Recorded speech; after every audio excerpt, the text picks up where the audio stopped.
Bonjour, je suis Raphaël et je vous emmène voyager avec moi dans le monde de l'ésotérisme, de la spiritualité et de l'invisible. Chaque semaine, nous retrouvons nos invités pour parler magnétisme, numérologie, médiumnité, communication animale et j'en passe.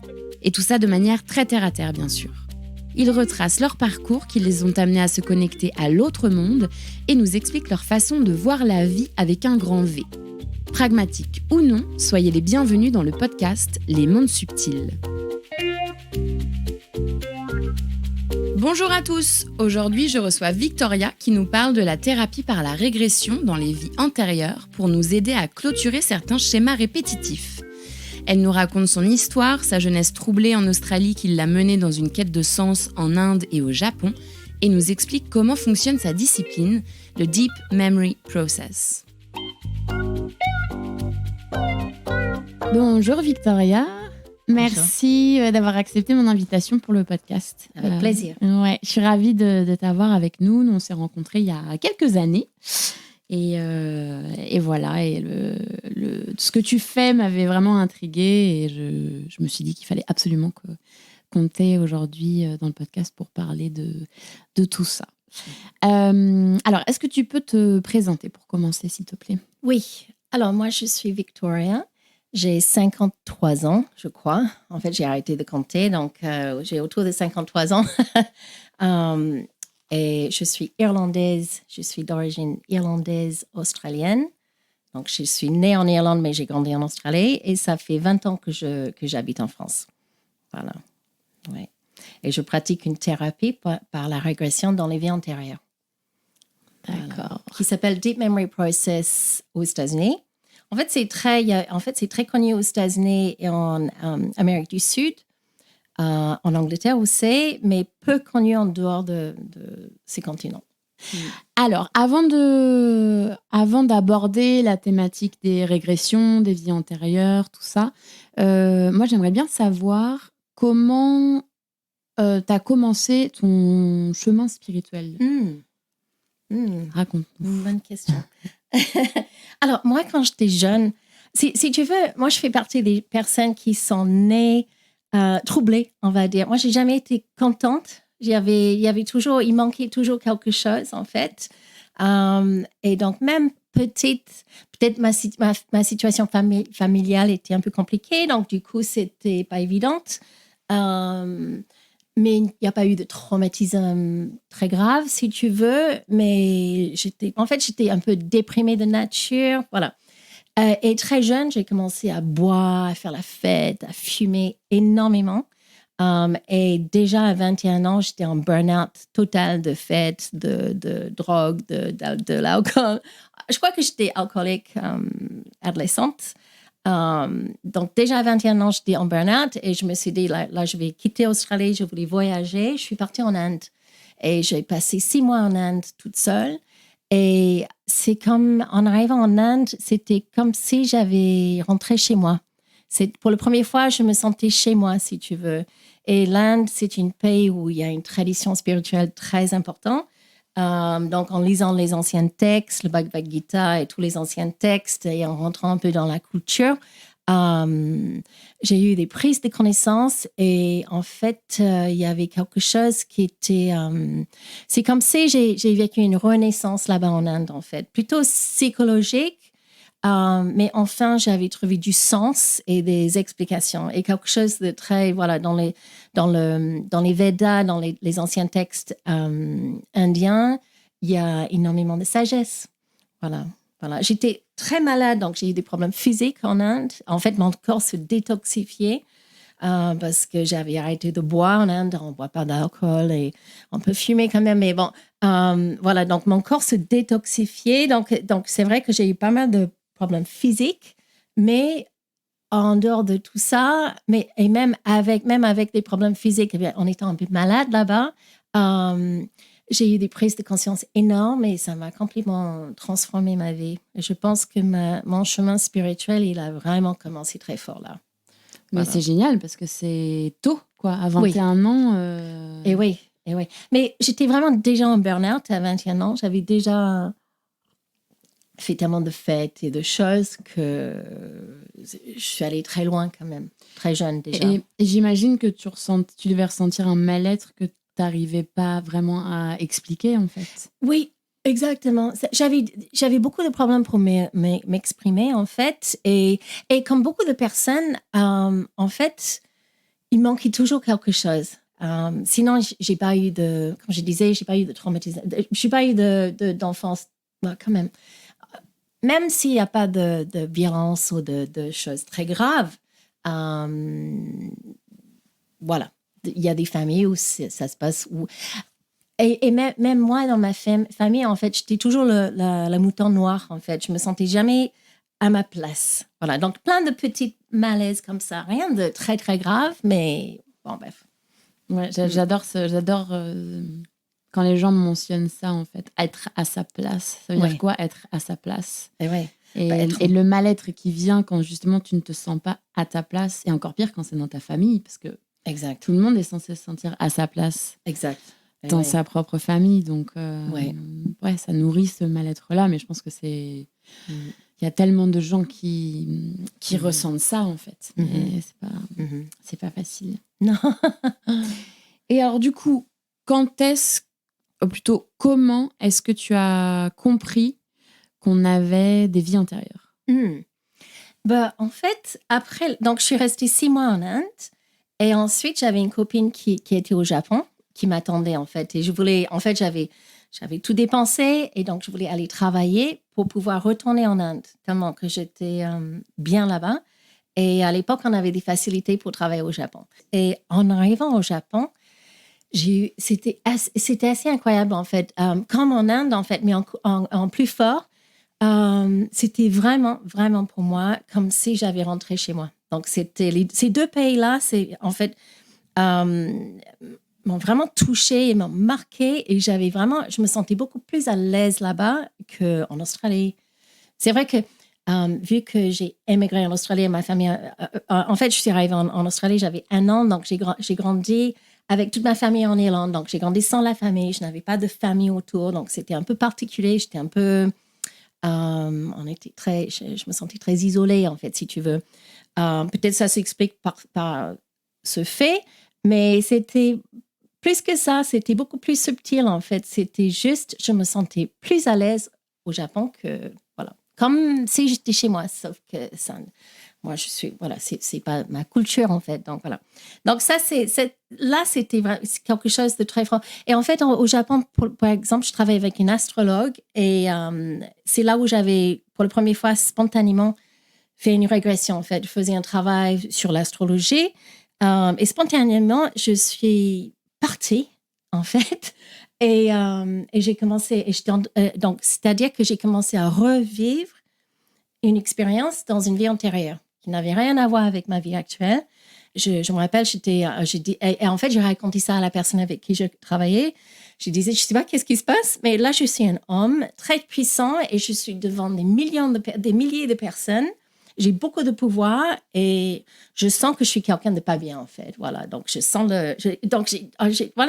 j'ai senti vraiment sa nature, si tu veux. Voilà. Et ça faisait spontanément, tu n'as pas fait de... Non. C'était, en fait, on faisait un travail d'astrologie, mais un peu particulier. Elle avait posé un cercle par terre et j'étais assise en astrologie, il y a des maisons. Donc, il y a 12 maisons, il y a 12 signes, 12 maisons. Et j'étais assise dans une signe, en fait. Bon, bref, voilà. Et c'est là où ça m'est arrivé, en fait, spontanément.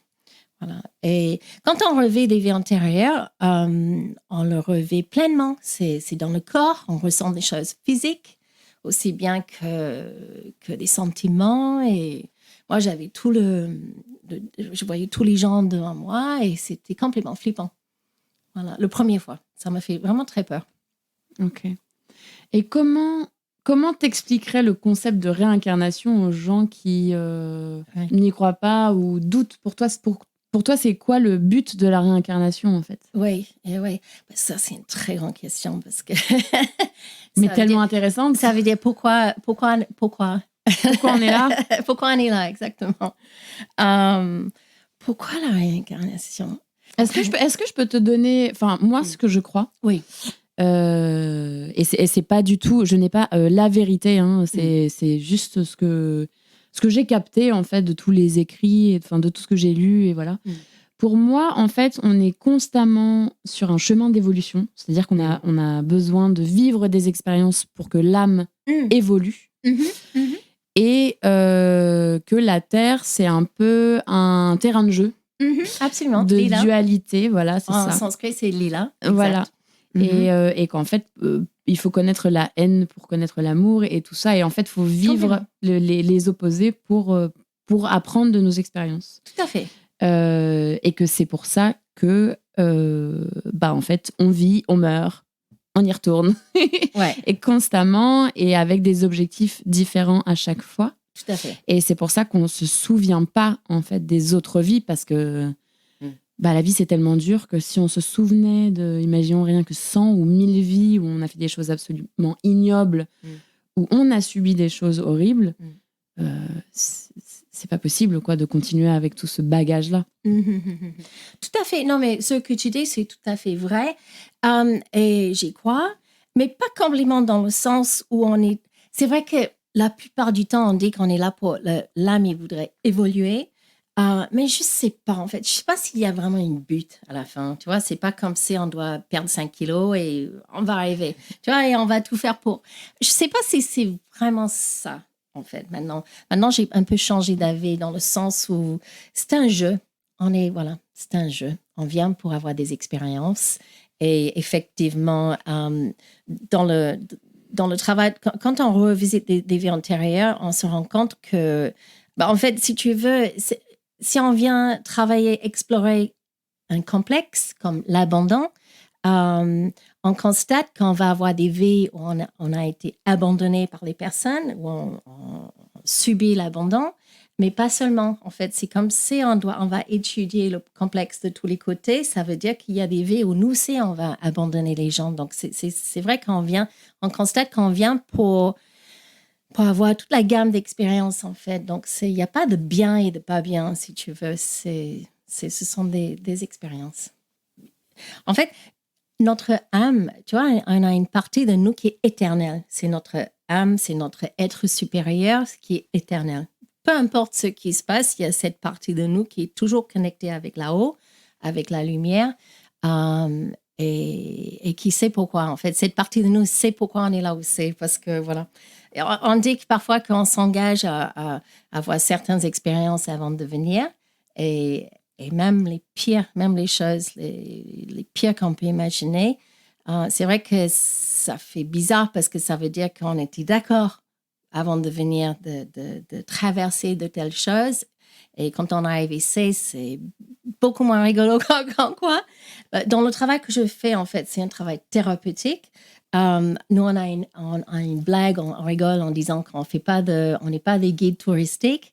Donc, moi, je peux regresser n'importe qui dans n'importe vie antérieure, si tu veux savoir si tu avais vécu en Grèce, on peut aller voir. Mais ça ne sert à rien, en fait. Ça ne sert à rien de juste aller voir juste parce que. Donc, le travail que je fais est thérapeutique. Donc, nous, on va revisiter des anciens traumatismes. Voilà, donc, et ces traumatismes, en fait, c'est le pourquoi on fait ce travail, c'est parce qu'on constate que les anciens traumatismes, en fait, c'est comme s'il y a quelque chose de non résolu. Il s'est passé quelque chose et ça s'est mal fini, ça s'est mal terminé. Et c'est comme si c'est toujours de l'actualité, en fait. Il y a quelque chose qui n'est pas résolu, qui n'est pas terminé. Voilà. Et ça se voit parce que les bouddhistes tibétains, ils parlent avec le karma, ils disent que c'est 90% de répétition, du simple répétition. Il n'y a pas de bien et de pas bien. Ce sont des choses qui se répètent, en fait. Donc, les choses qui sont bouclées, c'est fini. Les choses qui ne sont pas bouclées, qui sont restées en suspens, qui sont mal terminées, c'est pas fini. Et voilà. Et donc, c'est comme si les mémoires et les blocages qu'on vit de la vie actuelle sont un peu des drapeaux rouges.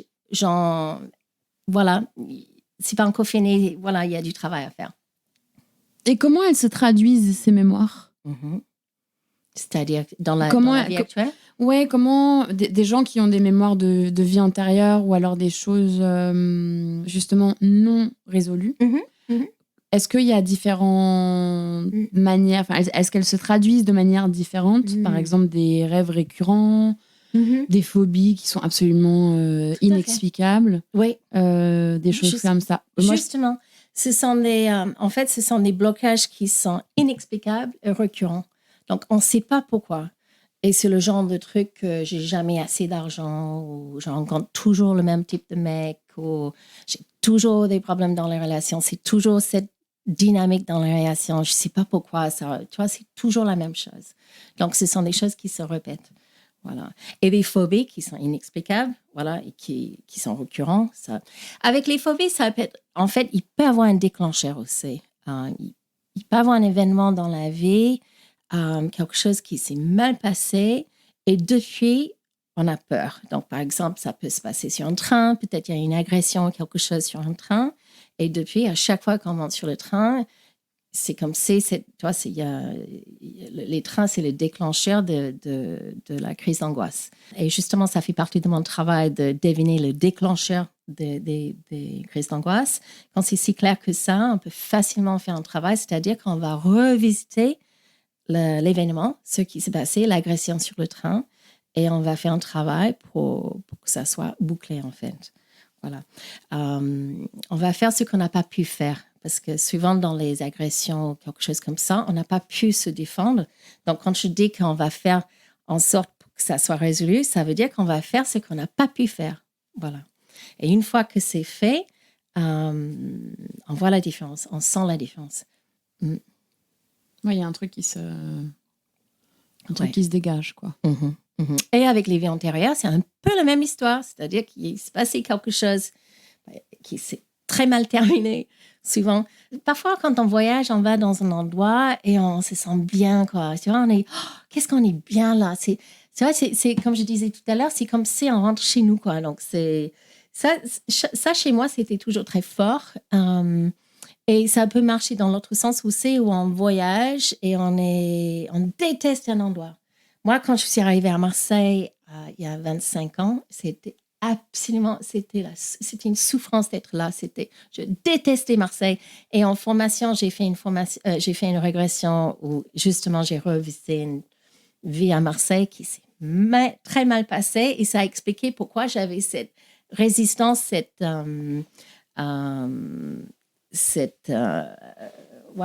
sentiments. C'est comme une animosité envers la ville. Voilà. Pourquoi on revisite les vies antérieures? C'est simplement pour savoir qu'est-ce qui s'est passé et pour savoir qu'est-ce qu'il faut faire pour que ça soit bouclé, en fait.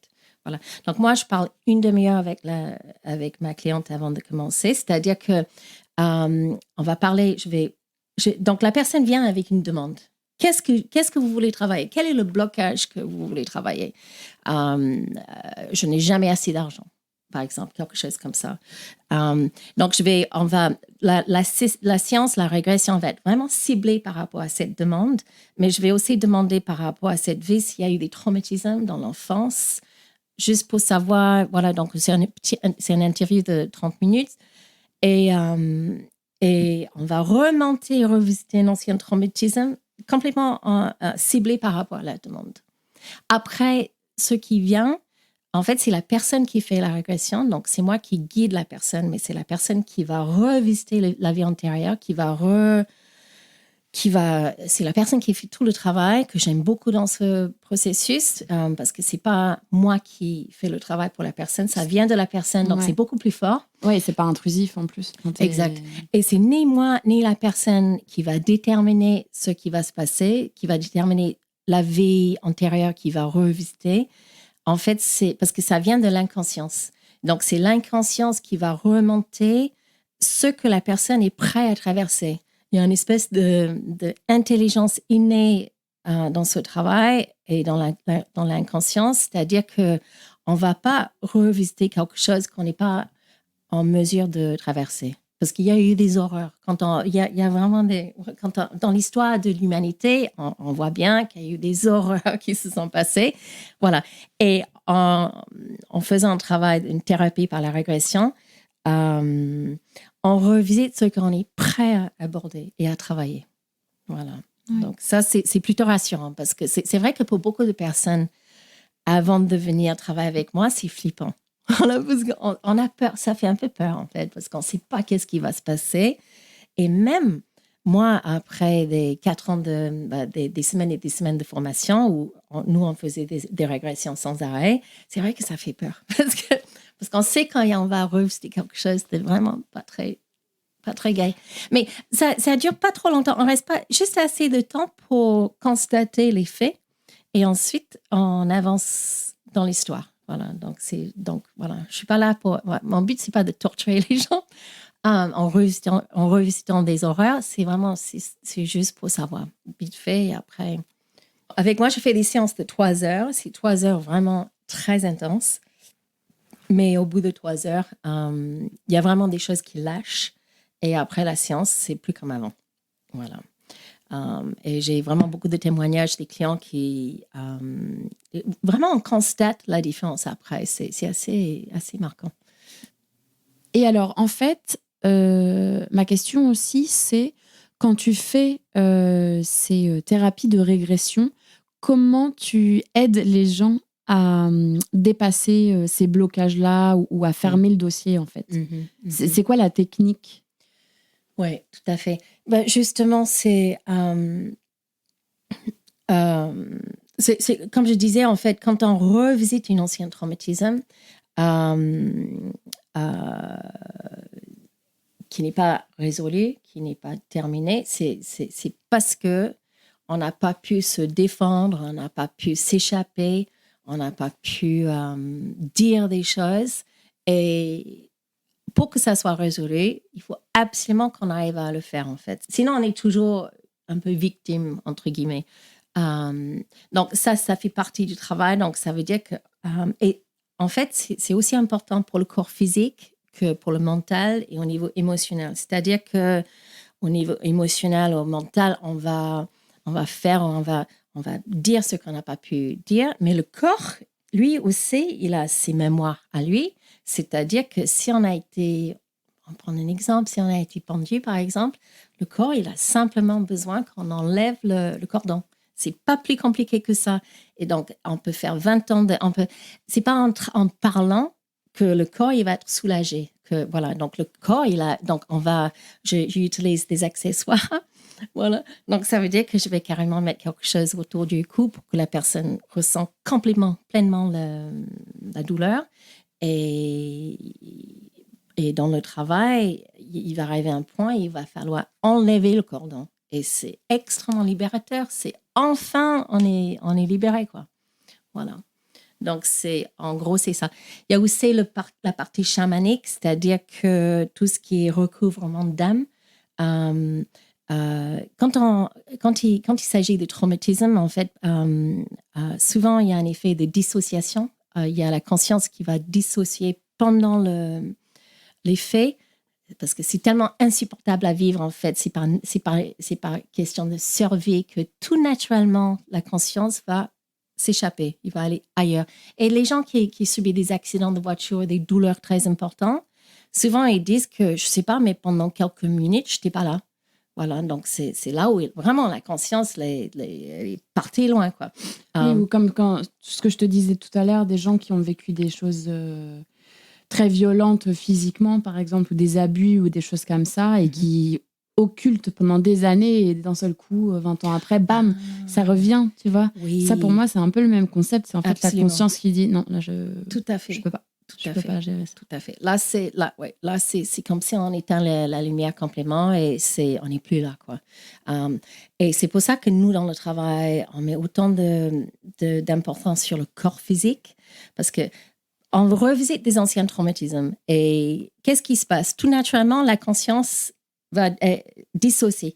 Donc, et en revisitant les faits, il y a exactement la même chose qui va se passer. Ou sinon, la personne va me dire, mais je ne sais pas qu'est-ce qui se passe, je ne vois rien, mais je sens un poids sur le corps. C'est-à-dire que la conscience est dissociée et la seule chose qui reste présente pendant les faits, c'est le corps physique. Donc, nous, on travaille vraiment directement avec le corps parce que le corps, il se rappelle de ce qui se passait. Lui, il n'a pas pu s'échapper. Voilà. La conscience peut partir, mais le corps physique, il était bien là. Donc, nous, on met autant d'accent sur les mémoires physiques, corporelles, que tout le reste. Voilà. Est-ce que j'ai répondu à ta question? Oui, tu as répondu à ma question. OK. Enfin, oui et non. En fait, il y avait aussi un truc parce que... Donc moi, j'ai fait une mini-régression avec toi il y a 2 ou 3 ans, je ne sais plus. Oui. Et en fait, on avait abordé une thématique particulière qui était par rapport aux hommes, d'ailleurs, parce que je venais de me séparer à l'époque. Et en fait, j'ai réussi à régresser. C'était assez incroyable. Et tu m'as fait changer le scénario. Tu m'as fait changer l'histoire. Pas complètement, mais je vois ce que tu veux dire. On ne peut pas changer ce qui se passait, en fait. C'est-à-dire que ce qui s'est passé, c'est passé. On ne peut pas faire en sorte que ça se passe autrement parce que c'est du passé, c'est déjà passé et c'est comme ça. Mais on va faire ce qu'on n'a pas pu faire. Voilà, donc on va faire tout ce qu'on n'a pas pu faire. Et c'est ça qui va nous libérer de cette fardeau, en fait. C'est ça qui va nous libérer de... et c'est grâce à ça que les choses, qu'on va sentir que ça soit bouclé, en fait. Ce n'est jamais trop tard. Ce n'est jamais trop tard pour pour faire un travail, pour faire ce qu'on n'a pas pu faire. Voilà, c'est ça vraiment la chose la plus importante, que ce n'est jamais trop tard. Ça peut être... oui. Voilà. Juste par rapport aux relations, souvent les gens ils viennent pour faire un travail par rapport au contrat karmique qu'on a avec d'autres personnes, parce qu'il y a des vies antérieures, mais il y a aussi, on constate que les choses se répètent entre des âmes aussi. C'est comme si on a des contrats entre âmes où on s'est mis d'accord, alors toi tu vas faire comme ça et moi je vais faire comme ça et ça se continue. Voilà. Ou sinon, c'est quelque chose, il y a des relations qui sont mal finies, on va dire. Donc, souvent, on peut faire un travail. Par exemple, la chose la plus classique, c'est qu'on vient parce que la relation s'est terminée, mais on n'arrive pas à tourner la page. Et on fait tout pour avancer, mais on n'arrive pas à tourner la page. On pense toujours à cette personne, même si c'est il y a longtemps, il y a des années. Et là, on peut faire un travail par rapport au contrat qui existe entre les deux personnes. Et là, ça marche vraiment bien. Tu régresses si tu déchires le contrat. Ça suffit. C'est un peu ça, ouais. Le truc, c'est qu'avec les vies antérieures, quand on les revisite, comment on va sortir de la vie antérieure? C'est pas la mort. Voilà, on suit le truc chronologique. Le cheminement. Exact, on suit le cheminement chronologique. Voilà, et pour sortir, il faut traverser le mort. Donc, et ça fait partie du travail. C'est en grande partie le travail parce que c'est pas que ce qui on a besoin de constater, en tout cas, comment s'est passé le mort. Parce que les bouddhistes tibétains, ils disent que le passage de la mort, ça détermine la suite. Donc, on a besoin de constater comment ça s'est passé. Dans les vies, il peut se passer que, en fait, dans certaines histoires, ça se passe normalement, on va dire, c'est pas si traumatisant que ça, mais dans la vie, quand on revisite, il y a une énorme problématique, traumatisme qu'on va travailler par la suite. Mais souvent, dans les régressions, dans les vies antérieures, en fait, le mort, c'était extrêmement compliqué. Donc, on traverse le mort et on voit, et ensuite, la suite du travail, c'est avec l'esprit de ce personnage dans les plans intermédiaires, dans les plans supérieurs. C'est-à-dire que là, on arrive vraiment dans le monde invisible et la moitié de la séance se passe là, en fait. C'est tout le travail qu'on va faire pour faire ce qu'on n'a pas pu faire. Tout ça, ça se passe dans les mondes, dans les plans intermédiaires et supérieurs. Après le mort, quand ça se passe mal, le problème, c'est que... ça veut dire quoi quand ça se passe mal? Ça veut dire qu'on est mort et... le problème, c'est qu'on reste attaché à la Terre. Donc, on reste dans le bas astral. Si on est mort avec beaucoup de colère ou de souffrance ou d'angoisse ou de regret, c'est comme un poids, en fait, qui reste, en fait. Et ça veut dire que souvent, c'est comme si on échappe le train parce que, idéalement, quand on est mort, en fait, il y a plein de trucs qui peuvent se passer. Mais en gros, on perçoit la lumière et on va vers la lumière, en fait. C'est ça le but. Voilà. Donc, on quitte le corps physique. Il y a l'esprit qui quitte le corps physique et qui commence tout naturellement à monter vers la lumière. Mais dans 90% des régressions que je fais, ça ne s'est pas passé comme ça, en fait. Ça veut dire que le mort s'est très mal passé et l'esprit de ce personnage est resté attaché à la Terre. Et ça aussi, ça explique pourquoi tout ce qu'il a vécu est toujours de l'actualité. Parce que les bouddhistes tibétains, ils parlent des bardos. Les bardos sont des espaces intermédiaires. Voilà, donc ça va être entre la vie et la mort. Le mort, par exemple, c'est comme si, en fait, quand ça se passe mal, c'est comme si on reste coincé dans un bardeau quelque part de toutes les émotions qu'on avait au moment du passage. Voilà, du regret, ou elle me manque, ou j'ai jamais dû faire ça. Et ça pèse, en fait. Et on reste bloqué. Voilà. Et donc, voilà, donc en grande partie, la séance, c'est pour libérer cette partie de nous, cet esprit qui est resté attaché à la terre. C'est une partie de nous qui est restée attachée à la terre. Et si on ressent toujours... Et en fait, c'est pas fini. Et c'est pour ça qu'on ressent toutes ces émotions encore. Voilà. Est-ce que tu peux nous donner un exemple, sans rentrer dans les détails, sans mentionner de nom, bien sûr, mais juste un exemple de quelqu'un que tu as aidé grâce aux régressions? Oui. Alors, c'est vrai, oui. Alors, c'est un prof de yoga. C'est quelqu'un qui était... qui avait un travail hyper pointu. Et maintenant, les profs de yoga. Et quand il travaillait souvent en Chine. Donc, il allait souvent en Chine. Et c'est vrai qu'il m'a dit que j'étais toujours attirée par la culture chinoise. Donc, avec mon travail, j'allais souvent. Grâce à mon travail, j'allais souvent. Mais même en vacances, je suis retournée. J'ai eu des copines chinoises. Et il m'a dit que la Chine, c'est quelque chose qui m'attire. Voilà. Et il m'a expliqué... Il est venu parce qu'en vacances en Chine, ils ont monté une montagne. En fait, ils ont grimpé une montagne tous les deux avec sa copine. Et en arrivant en haut de la montagne, il s'est complètement effondré. Il s'est effondré en larmes, il pleurait. Il m'a dit, je ne sais pas qu'est-ce qui m'est arrivé, mais je me suis effondrée.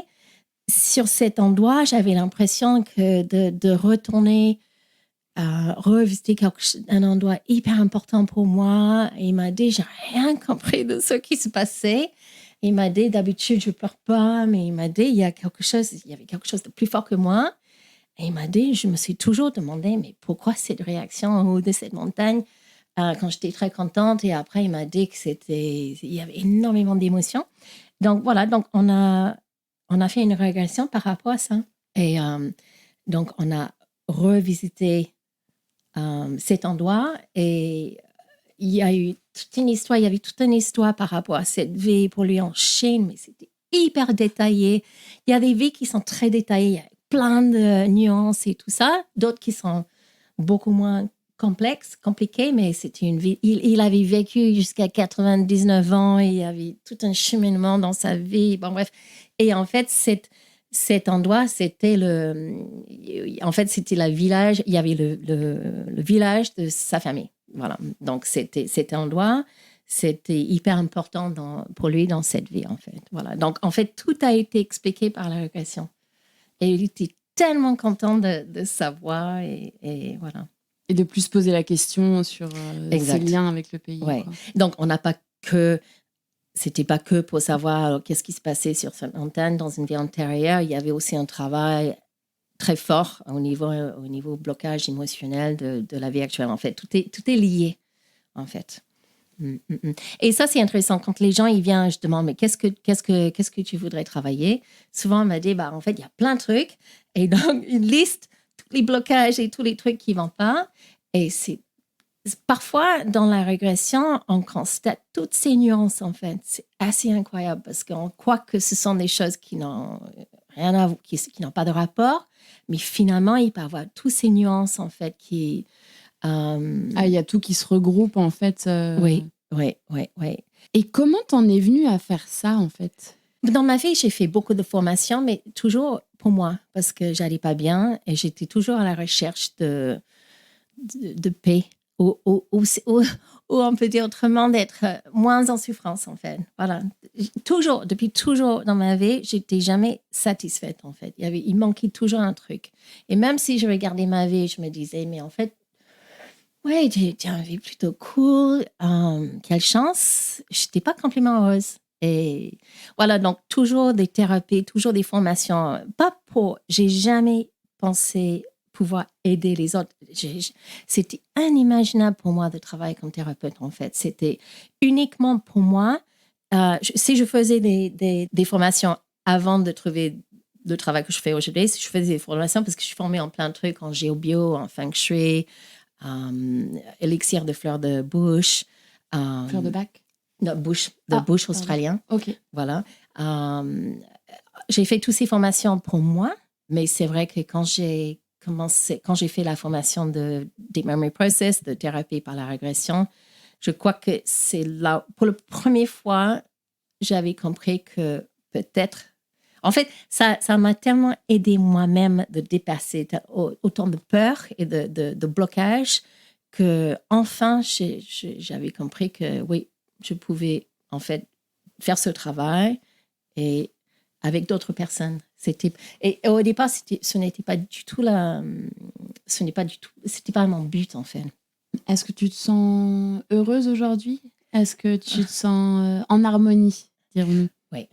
Ma vie a complètement transformé après ces 2 ans de formation. Et je crois que j'ai fait une vingtaine de régressions en formation et ça m'a complètement libérée de énormément de peur et de blocage. Ma vie s'est complètement transformée après. Voilà, je suis une autre personne, si tu veux. Merci beaucoup, Victoria. C'était un plaisir de t'avoir avec nous et de répondre à mes questions. Avec plaisir. Merci. Merci à toi. Et voilà, c'est la fin de cet épisode. Si ça vous intéresse et que vous souhaitez en savoir plus, vous pouvez vous rendre sur le site de Victoria, victoria-nalin.com. Elle sera ravie de répondre à vos questions ou de vous faire régresser. Le podcast Les Mondes Subtils est disponible sur vos plateformes d'écoute préférées, Apple Podcast, Amazon Music, Spotify, YouTube et Deezer. N'hésitez pas à le partager autour de vous et à mettre des étoiles. Si ce que je fais vous plaît et que vous en voulez plus, vous pouvez faire des dons pour me soutenir. Et j'annonce également que je lance ma newsletter en septembre. Vous pouvez vous inscrire dès maintenant pour ne rien louper lors de sa sortie. Je vous mets tous les liens dans les notes. On se retrouve vendredi prochain pour le tout dernier épisode de la saison. Alors la semaine prochaine, c'est un épisode un peu différent car il n'y aura pas d'invité. Ça sera moi au micro qui vous raconte mon parcours dans le monde ordinaire et comment j'ai vécu mon éveil spirituel, ou plutôt comment la vie est venue me réveiller.